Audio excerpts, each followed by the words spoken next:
All right, YouTube. China's trying to prevent the Taiwanese delegation from attending Trump's inauguration tomorrow.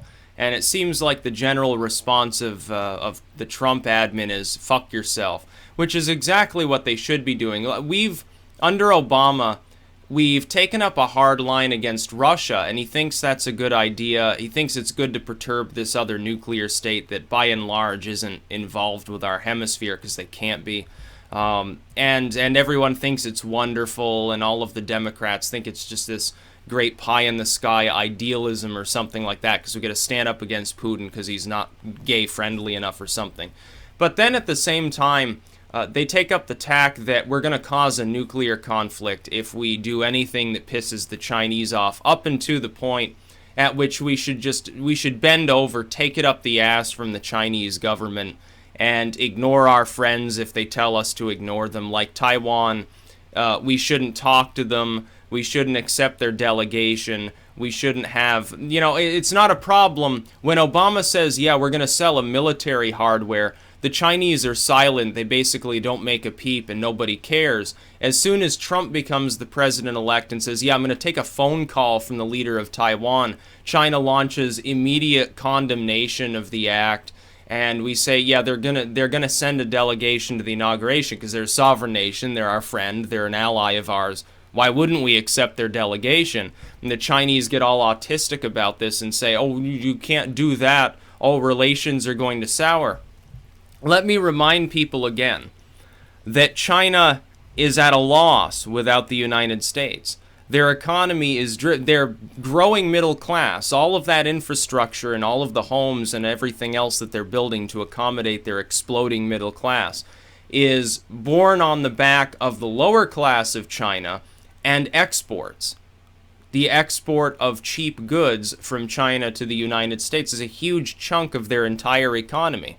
That and certain foodstuffs, certain crops and so forth. That's what drives their economy, and rare earth minerals now as well, especially imported to China from North Korea to supplement what they've already got themselves. Then they process it further because they can get it dirt cheap from North Korea because they don't, what the fuck are they going to ask the Chinese for? Hey, send some rice. That's basically so we don't starve. That's basically what they want from China. They're exporting a literal fortune every year in rare earth minerals to China in exchange for peanuts. It's the most lopsided thing you can possibly think of.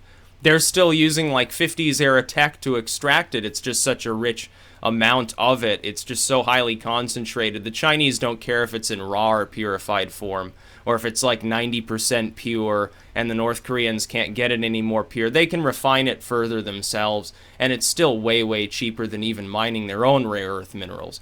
The Chinese are in no position to tell us who we can and can't do business with, who we can and cannot ally with, where we can or cannot sail our ships. The Spratly fortifications they're building are a pure defensive posture.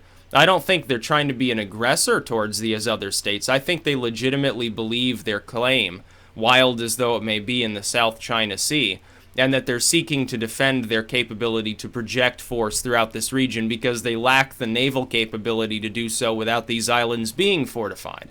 What the hell else are they going to do? They've got all the money in the world to invest because of exports to the United States. They said, hey, instead of building aircraft carriers, we'll spend half that much. We'll fortify these islands, build airstrips and like anti-air systems on them and call it a day. Why wouldn't they? It's actually a pretty damn good investment strategy. It's going to pay off long term more than building a better Navy probably would anyway, because they can't really... the Chinese Navy is not going to idle off the Pacific coast and start threatening us with nuclear weapons. It's just not going to happen. But Trump has successfully identified that China's overall long-term strategy is pretty piss-poor, weak, and built out of desperation. Their infrastructure is lagging off. That is, that they're building in places where people end up not settling, and they're not building enough where they are. They've got a lot of waste in their system as the result of central planning. Central planning is one of those things where you either get it really, really right, and it's it's made a lot more efficient. If you don't have any bureaucratic graft or any like cronyism in the system, it's actually really efficient. But it's not inherently so. You will always invest in a project that just doesn't pan out, and you end up wasting that money to the point at which it's become so inefficient now that you've actually got almost twice as high a success rate by the private ventures that are allowed to exist in China off of the books without government grants. Their projects are working fine. The problem is what you see in their private investment is the true growth of the Chinese economy. All the centrally planned investment is on top of that. All the good shit's being built by the private market that exists there, by private developers and so forth. They're going to go to, because they're not taking the funds from the Communist Party, they're going to go where the going's good, and they're going to build things that hopefully will build a capitalistic return. They're in it for the money, quite literally, because that's what they're doing for a living. The Chinese government then invests even more money, but it doesn't have anything left really to invest in. The private developers are the ones making anything that's worth making. So all that excess money is basically wasted on hosting growth that hasn't even happened yet. It's basically a form of speculation. This is why I say they're a paper tiger. It looks a lot like the kind of speculation that went on in the more private marketplace here in the at the end of the Roaring '20s before the Great Depression. Now, do I want to see China collapse into a Great Depression? On the one hand, it'd probably be good for our diplomacy. It'd probably be good for our foreign policy within Asia. But at the same time, if China becomes weak enough to begin destabilizing, you've got a nuclear state that's falling apart, maybe along sectarian lines. You've got a China with a huge amount of manpower and is now just desperate enough to actually use it, which could cause a regional war that nobody, I think, wants, whether U.S. politicians or Chinese politicians. Why do you think they're so concerned about us being a little more friendly with Taiwan that we've been selling weapons to in the first place anyway? It's because it's kind of a response to their Spratly building. That's why they're pissed off about it. See, they want to be in a position where nobody challenges them in their sphere. Now, their sphere is basically Southeast Asia and East Asia. They consider that basically their backyard. They even warned India, which is part of BRICS, oh, you can't think of the Indian Ocean as your private stomping grounds. We have a presence there too, despite the fact that they don't even have any coast in the Indian Ocean, because that fucks around with their string of pearls strategy where they're trying to develop in Pakistan and places like that. They're trying to build ports and trains and roads and tunnels and bridges and stuff like that to increase their economic output by sort of siphoning it into that region of the world too. They can get to their East African colonies more easily. They can go up the Suez and trade with Europe more directly. And it just makes everything easier for China. It's a lot cheaper to go through Pakistan if you build the infrastructure than it would be to go, you know, through the Himalayas and through fucking India or something like that. It actually makes sense long term. Everything China's doing at its core kind of makes sense. It all wraps up together. You can encapsulate it in their overall strategy as far as their economy goes and their military capabilities. But many parts of it are hampered severely. I don't see good things ahead for China. I don't think China is the future of Asian economies, let alone the future hegemon of the world. They're way, way behind. I don't think people quite realize how far behind on some measures they truly are. The fact that their population exploded, they've got more infrastructure, doesn't matter. Half of it's not being used at this point. It's going to fall apart because that increased growth that they need is slowing down. They took another hit to their markets the other day. They recovered from it, but it was certainly a shock before a larger crisis, I would think. They have issues. And here we are worrying about them getting pissed off at us for being friendly with Taiwan. Of all things, sell them missiles, sell them tanks, we don't care. But, oh, you took a phone call from their leader? Oh, terrible thing. You're going to have a Taiwanese delegation at the inauguration? Great coup. Oh, it's the worst thing. This is even worse than the phone call was. It's funny to see what they're focused on. You have to understand the disproportionate level of outrage coming from China when we speak in a friendly terms to these Asian states, as opposed to when we sell them weapons systems, should tell you something about why they're mad. They don't care if we put more tanks in Taiwan. They think, yeah, in a standard conflict, we can steamroll them anyway. Doesn't matter how many Abrams tanks they have. Doesn't matter if they got a shipment of A-10s from the United States. We're still going to absolutely destroy them. And they're right.